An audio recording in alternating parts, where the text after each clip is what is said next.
કેમ આવો અવાજ આવ્યો આજે? ભારત માતા की, भारत माता की। कार्यक्रम में उपस्थित मुख्यमंत्री श्री भूपेंद्र भाई, गुजरात विधानसभा के स्पीकर शंकर भाई, उप मुख्यमंत्री भाई हर्ष संघवी, गुजरात सरकार के सभी मंत्रीगण, विधायक साथी અને બનાસકાંઠા, વાવ, થરાદ, ઉત્તર ગુજરાત, આ મારા વાલા ભાઈઓ અને બહેનો, આજે અમારી માવડીઓ એટલી મોટી સંખ્યામાં આવી છે, આ માતાઓ બહેનો એટલી મોટી સંખ્યામાં આવી છે, આ માતાઓ બહેનોને મારા વિશેષ પ્રણામ।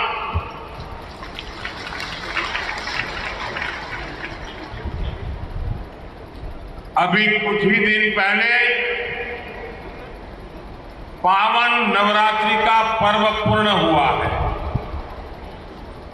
ये मां अंबा जी की कृपा ही है कि मुझे उनके चरणों में आज आने का सौभाग्य मिला है।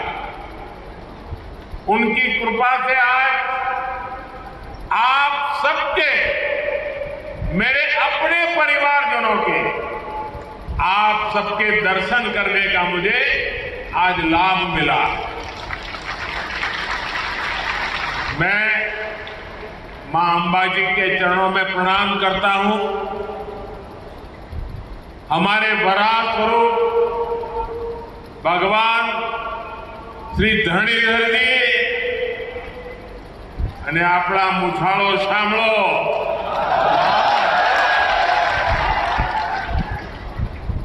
मैं उन्हें भी आज श्रद्धापूर्वक प्रणाम करता हूं। ये भी एक सुखद संयोग है कि आज भगवान महावीर जयंती भी हम मना रहे हैं। हमारा एक क्षेत्र अनेकों जैन तीर्थों की धरती है। मैं भगवान महावीर को प्रणाम करता हूं और आप सभी को पवित्र महावीर जन कल्याणक दिन की, महावीर जयंती की बधाई भी देता हूं। साथियों, आज मेरा मन एक और बात से प्रसन्न है। जब मैं यहां आया तो पहली बार मेरा विमान सीधे डीसा एयरबेस पर लैंड हुआ।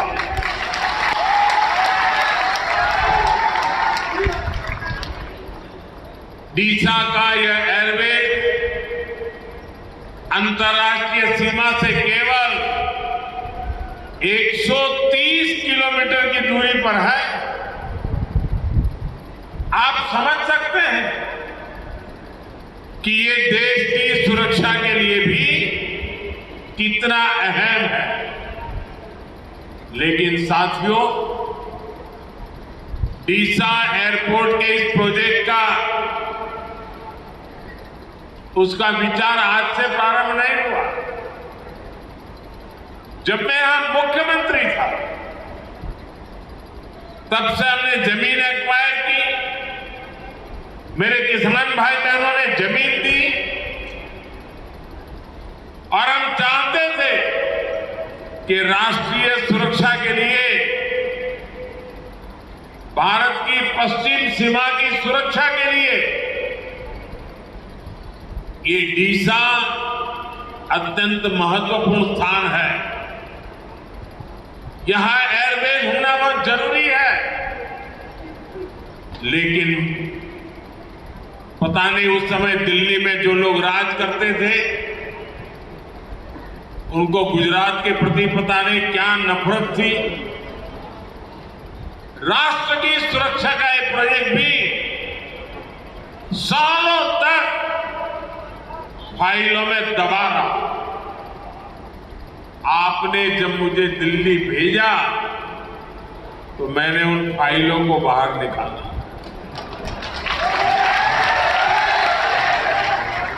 और आज उसका परिणाम है कि एयरफोर्स का एक बहुत बड़ा बेस अब हमारे डीसा से जुड़ गया। अरे सिर्फ हवाई पट्टी नहीं होती है, उसके कारण बहुत एक्टिविटी यहां होने वाली है, बहुत बड़ी मात्रा में जवान यहां रहने वाले हैं। इस क्षेत्र के विकास में इसका बहुत बड़ा योगदान होने वाला है।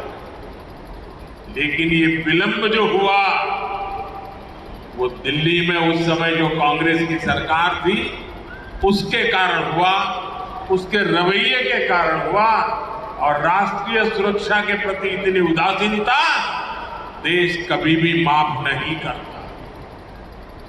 ये हमारी सरकार है जिसने डीसा एयरपोर्ट के काम को प्राथमिकता पर पूरा करवाया और आज ये एयरपोर्ट इस क्षेत्र के लिए विकास का एक बड़ा माइलस्टोन भी बन रहा है और देश की एक बहुत बड़ी स्ट्रेटेजिक ताकत भी है।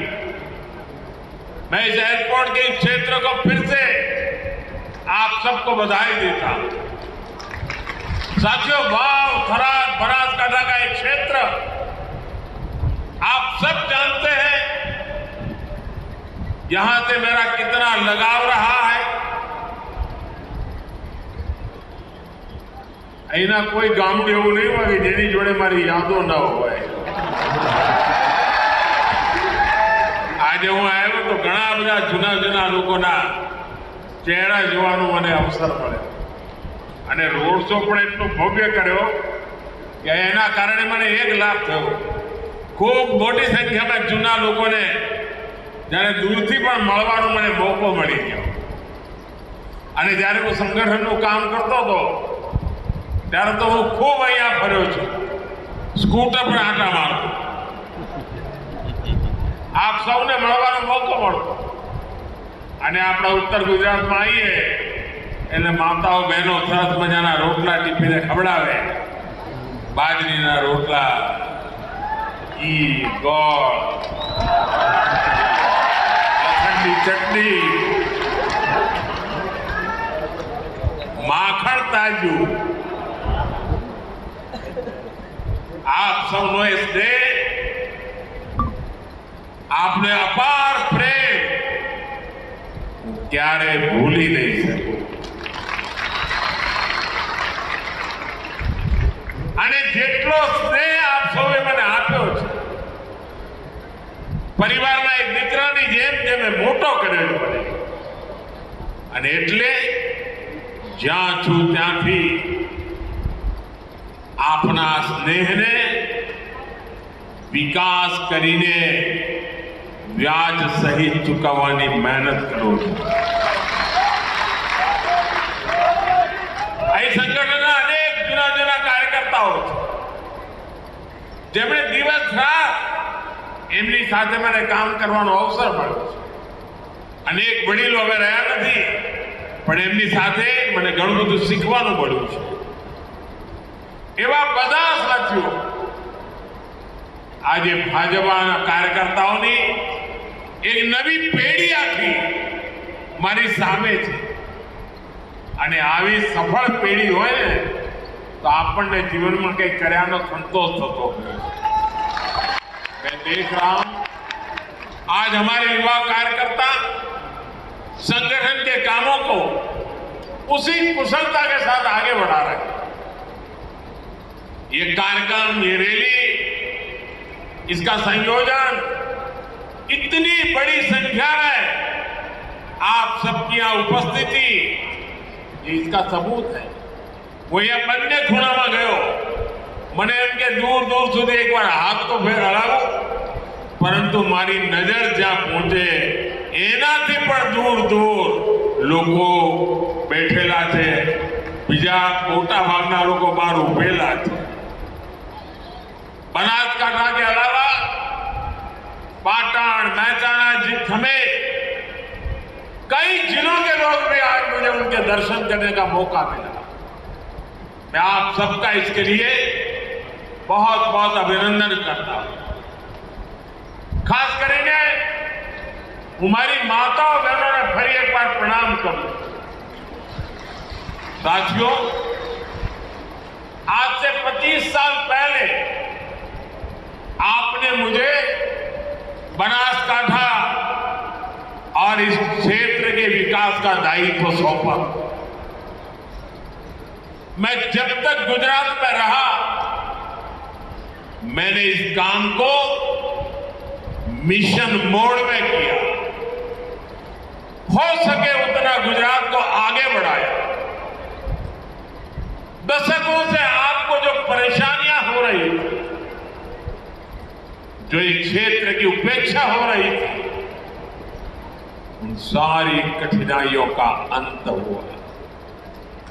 विकास की अपेक्षाएं एक के बाद एक पूरी होती है। मुझे गर्व है, यहां विकास का जो सिलसिला शुरू करने का सौभाग्य मुझे मिला था, जो अनवरत जारी है, और 2014 के बाद से तो इसमें डबल इंजन की सरकार की ताकत भी शामिल है।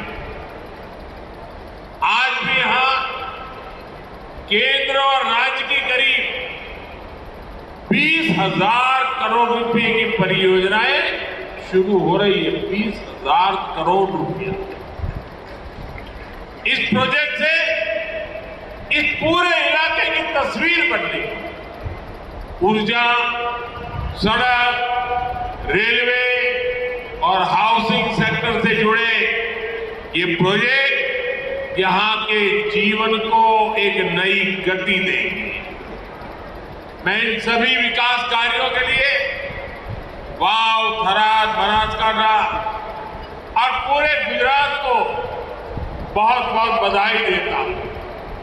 साथियों, आज रोड इंफ्रास्ट्रक्चर से जुड़े जिन प्रोजेक्ट का शिलान्यास हुआ है, इनसे पूरे नॉर्थ गुजरात को गति मिलेगी।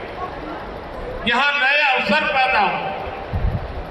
ईडर से वडाली बाईपास तक 4 लेन हाईवे का निर्माण और धौला जिला से शांतरपुर तक हाईवे के अपग्रेडेशन का काम, ये गांवों को बाजार से, किसानों को नए अवसरों से और युवाओं को रोजगार से जोड़ेंगे। अहमदाबाद धौलेरा एक्सप्रेस वे, ये पूरा कॉरिडोर आज इस क्षेत्र को समर्पित किया गया। जब इतनी बड़ी कनेक्टिविटी बनती है तो उसके साथ साथ उद्योग भी आते हैं और निवेश भी आता है। साथ ही क्षेत्र की रेल कनेक्टिविटी को भी बेहतर किया गया। हिम्मतनगर से खेरब्रह्मा तक का गेज कन्वर्जन हमारे उत्तर गुजरात के आदिवासी इलाके को नेशनल ब्रॉडगेज नेटवर्क से जोड़ता। आज से खेड़ब्रह्मा, हिम्मतनगर और असारवा को जोड़ने वाली नई ट्रेन सेवा भी शुरू हो गई है। भाइयों और बहनों, बेहतर रोड और हाईवे, रेलवे के प्रोजेक्ट, ये सब गुजरात के चहुमुखी विकास के प्लान का हिस्सा है। इस प्लान को पूरा करने के लिए हमारा पूरा फोकस यहां की ऊर्जा जरूरतों पर भी है, क्योंकि नए उद्योग, नया निवेश, नए अवसर ये तभी आते हैं जब बिजली होती है। इसलिए आज खावड़ा रिन्यूएबल एनर्जी पार्क से जुड़े ट्रांसमिशन प्रोजेक्ट इतने महत्वपूर्ण हैं। यहां से 4.5 गीगावाट बिजली पैदा हो। ये बिजली नए कारखानों के लिए काम आएगी, आपके घरों तक भी पहुंचेगी और किसानों के खेत तक भी फायदा पहुंचाएगी। साथियों, सोलर पावर में गुजरात का परचम पूरी बुलंदी से लहरा रहा। आज रिन्यूएबल एनर्जी में गुजरात इसलिए इतना आगे है क्योंकि गुजरात ने इसकी शुरुआत तब की थी जब भारत में इस और बहुत ध्यान ही नहीं था। साल 2010 में, यानी आज से 15-16 साल पहले, मैंने मुख्यमंत्री रहते हुए चारणका में राजनपुर के पास देश का पहला सोलर पार्क का काम शुरू करवाया। जो 15-16 साल के बच्चे हैं उनका तो जन्म भी नहीं हुआ।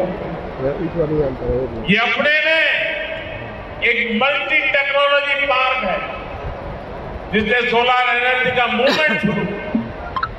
आज गुजरात में जिस प्रकार सोलर एनर्जी का काम होता है, सूर्य शक्ति से बिजली पैदा करने का काम हो रहा है, जैसे आज भी खावड़ा रिन्यूएबल एनर्जी पार्क से जुड़ी परियोजनाएं शुरू हुई है, वो दिन दूर नहीं जब गुजरात रिन्यूएबल एनर्जी में दुनिया का बहुत बड़ा केंद्र बन करके उभरेगा। साथियों, आज जब दुनिया में भारत के विकास की बात होती है, आज जब भारत की ग्रोथ स्टोरी की बात होती है, तो गुजरात मॉडल की सराहना हो जाती है। और गुजरात ने दिखाया है विकास के लिए जितनी जरूरी इंफ्रास्ट्रक्चर की परियोजनाएं हैं, उतनी ही जरूरी जन कल्याण की योजनाएं भी हैं। यानी सड़कें, हाईवे, रेलवे का विकास तो होना ही चाहिए। गांव, गरीब और सामान्य मानवी के जीवन स्तर भी सुधरना चाहिए। प्रधानमंत्री आवास योजना के जरिए आज हम अपनी आंखों के सामने देख रहे हैं। आज आप विचार करो, 40,000 कुटुंबों ने, गुजरात में 40,000 कुटुंबों ने प्रधानमंत्री आवास योजना निमित्ते पाका घर મળ્યા। पाका घर हजारों कुटुंबों ने पाका घરની સુવિધા એમના માટે એક સુરક્ષા હોય, જિંદગીની પહેચાન હોય છે અને નવા સપના સાધવાનો એક માળો તૈયાર થતો અને આનાથી જીવનમાં કેટલા મોટા મોટા બદલાવ આવતા હોય। જ્યારે આ પીએમ આવાસમાં જેને પાકું ઘર મળ્યું છે ને, જેને જિંદગીમાં આજ સુધી ઘર નહોતું, ફૂટપાથ પર જેને જિંદગી ગુજારી હતી, ઝૂંપડપટ્ટીમાં જિંદગી ગુજરાતી હતી, કાચી માટીના મકાનો બનાવીને જીવન ગુજાર્યા હતા, એમને જ્યારે આ પાકા ઘર મળ્યા હોય ને, तो आशीर्वाद મળે કે ના મળે? आशीर्वाद મળે કે ના મળે? आशीर्वाद મળે કે ના મળે? પુણ્ય મળે કે ના મળે? આ પુણ્ય કોના નસીબમાં જાય? આ પુણ્ય કોના નસીબમાં જાય? કોના નસીબમાં જાય?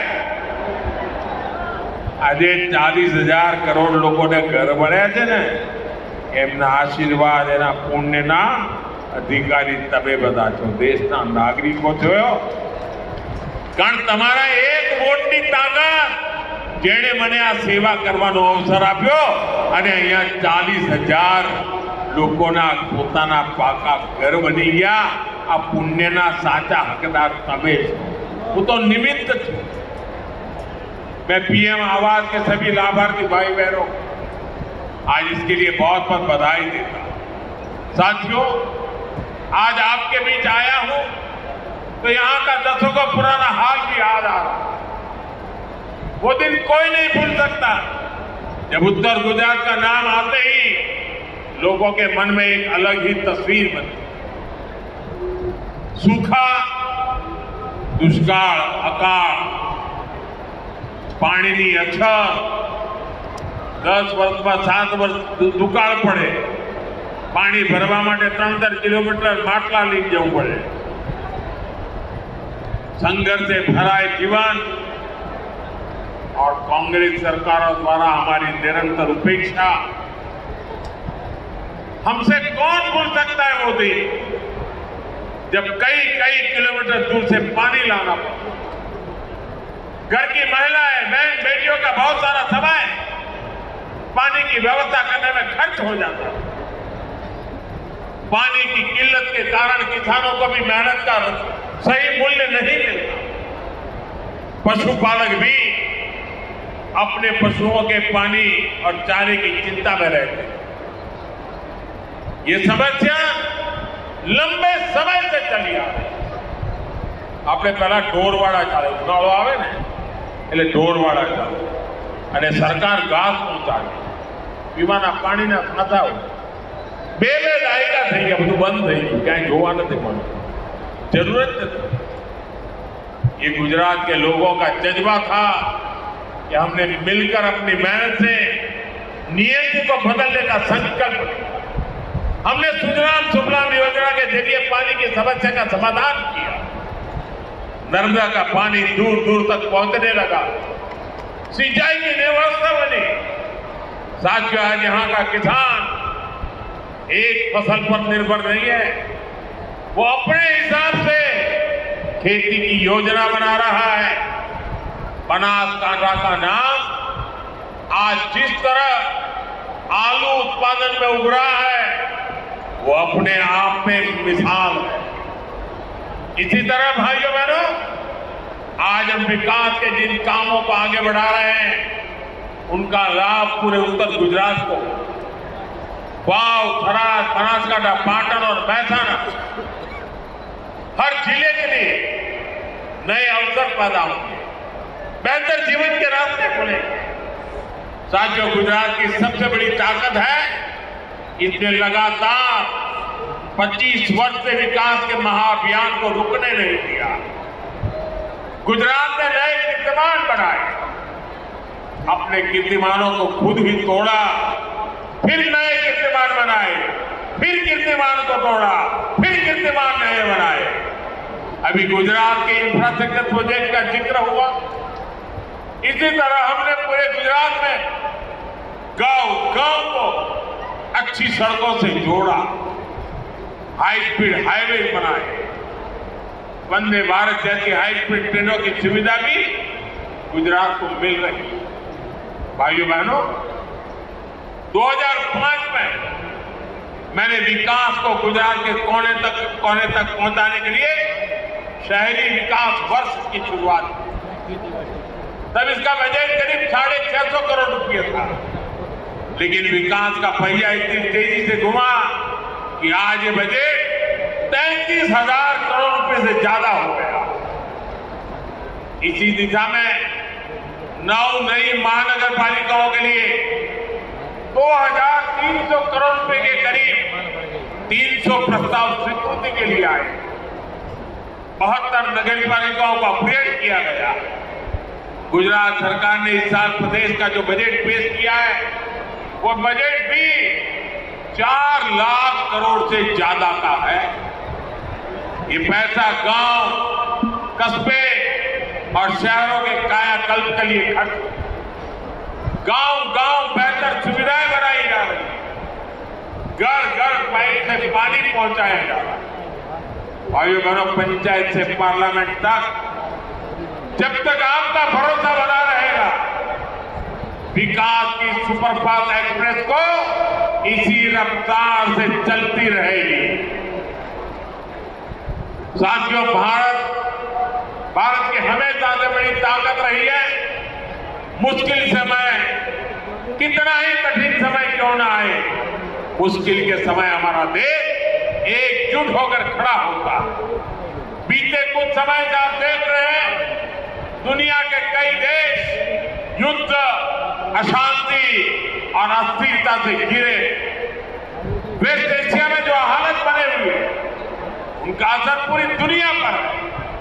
ऊर्जा जरूरतों की, डीजल, पेट्रोल और गैस की दिक्कत पूरी दुनिया में बढ़ गई है।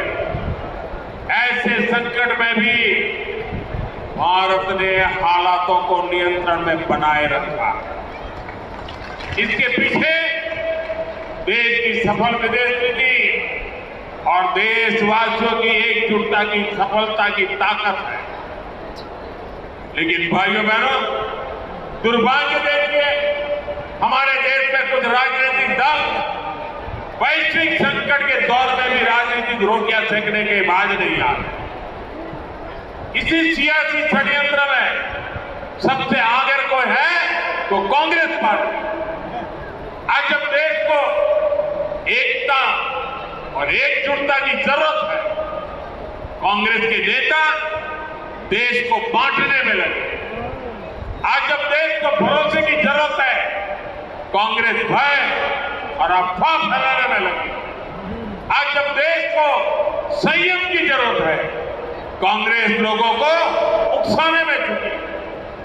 राजनीतिक युद्धों की तरह कांग्रेस इंतजार में है कि कब देश परेशानी बढ़े और उसके बहाने उनको सियासी फायदा मिले।